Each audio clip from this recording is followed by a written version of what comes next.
नमस्कार, सारिकाच kitchen and ब्लॉगमध्ये तुम्हा सर्वांचं स्वागत आहे. तर आज मी आलेले पळसदरीला. आज आपण स्वामींच्या मठामध्ये आलेलो आहोत. हे ठिकाण कर्जत येथे आहे. कर्जतमध्ये पळसदरी हे गाव आहे. इथे स्वामी 22 दिवस वास्तव्यासाठी होते. अक्कलकोटला काय आपलं जाणं शक्य होत नाही. तुम्ही इथे जवळच पळसदरीला येऊन या स्वामींच्या मठामध्ये छान असं दर्शन घेऊ शकता. या मठामध्ये आल्याच्या नंतर मनाला एक वेगळीच शांतता मिळते. एकदा नक्की या मठाला भेट द्या. याच्यानंतर आम्ही जाणार आहोत ते म्हणजे खोपोलीला. खोपोलीला गगनगिरी महाराजांच्या मठामध्ये आपण जाणार आहोत. इथे सुद्धा तुम्हाला जेवणाची सोय आहे. दुपारी जेवण असतं, संध्याकाळी जेवण असतं, दर गुरुवारी एकादशीला. आता मी आलेले आहे खोपोलीला गगनगिरी महाराजांच्या मठामध्ये. पळसदरीचं छान असं दर्शन झालेलं आहे. त्याच्यानंतर आता आपण खोपोलीला आलेलो आहोत. जर तुम्हाला या मठामध्ये यायचं असेल तर तुम्ही पनवेल रेल्वे स्टेशनवरून ट्रेनला येऊ शकता.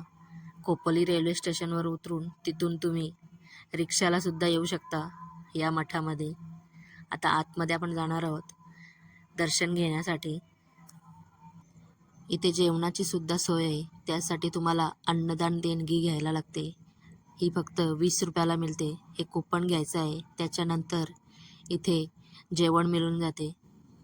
तुम्ही जर हे कुपन काढलं नाही तर तुम्हाला इथे जेवण मिळणार नाही. त्यासाठी 20 रुपयाचं हे कुपन तुम्हाला घ्यायलाच लागते. आता आपण आतमध्ये आलेलो आहोत मठामध्ये. आज गुरुवार आहे, त्याच्यामुळे भरपूर अशी या मठामध्ये गर्दी आहे. आणि गुरुपौर्णिमेच्या दिवशीसुद्धा खूप गर्दी असते. इथे खूप मोठा कार्यक्रम असतो गुरुपौर्णिमेच्या दिवशी. तुम्ही इतर दिवशी आलात तर जास्त गर्दी नाही मिळणार. या ठिकाणी महाराष्ट्रातूनच नाही तर मध्य प्रदेश, कर्नाटक, भारतातल्या प्रत्येक राज्यातून इथे पर्यटक येत असतात या महाराजांचं दर्शन घेण्यासाठी. पनवेलपासून जवळच असल्यामुळे तुम्हीसुद्धा येऊ शकता. मी तर पहिल्यांदाच आलेले आहे, पण इथं आल्याच्यानंतर खूप छान असा अनुभव येतो. इथे या मंदिराच्या कडेलाच ही नदी आहे. पावसाळ्यामध्ये खूप छान असं वाटतं इथले वातावरण. गगनगिरी महाराज या नदीच्या पाण्यामध्ये तपश्चर्या करत असत. त्यांचे डोले, हात, पाय सर्व माशांनी खाल्लेले असं सुद्धा म्हटलं जातं तपश्चर्या करताना. वर डोंगरावर सुद्धा हे महाराज तपश्चर्या करत असत. तिथे एक गुहासुद्धा आहे. या गुहेमध्ये हे महाराज तपश्चर्या करत. तिथे त्यांची सध्या मूर्तीसुद्धा आहे गुहेमध्ये. हे मंदिर आहे, इथे सुद्धा त्यांची एक छान अशी मूर्ती आहे. इथे सर्वजण दर्शन घेत आहेत. हे महाराज 2008 पर्यंत इथे होते. हे सर्व गोष्टी आत्ताच्याच घडलेल्या आहेत. त्याच्यामुळे या अनुभवायला सुद्धा खूप छान असं वाटतं. इथे राहण्याची सुद्धा उत्तम सोय आहे. इथे भक्त निवास आहेत. या भक्त निवासमध्ये तुम्ही राहू शकता. आणि इथे जेवणाची सोय आहे, नाश्त्याची सुद्धा सोय आहे. संध्याकाळी, दुपारी दोन्ही वेळचं जेवण आहे इथे.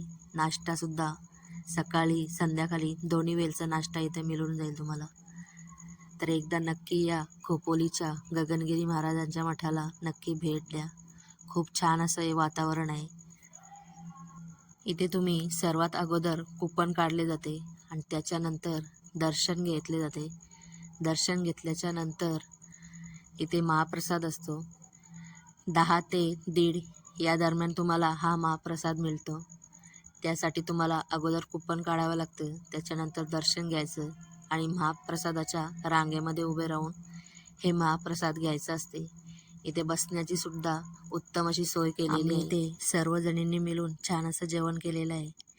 जेवणामध्ये वरण भात, 2 भाज्या, ताक, पापड आणि जिलेबीसुद्धा होती. छान असं जेवण केल्याच्या नंतर आम्ही इथून निघालो. एकदा नक्की या गगनगिरी महाराजांच्या मठाला भेट द्या. खूप छान असं जेवण असतं इथलं. आणि जेवण केल्याच्या नंतर आपलं ताट आपणच घासायचं असतं.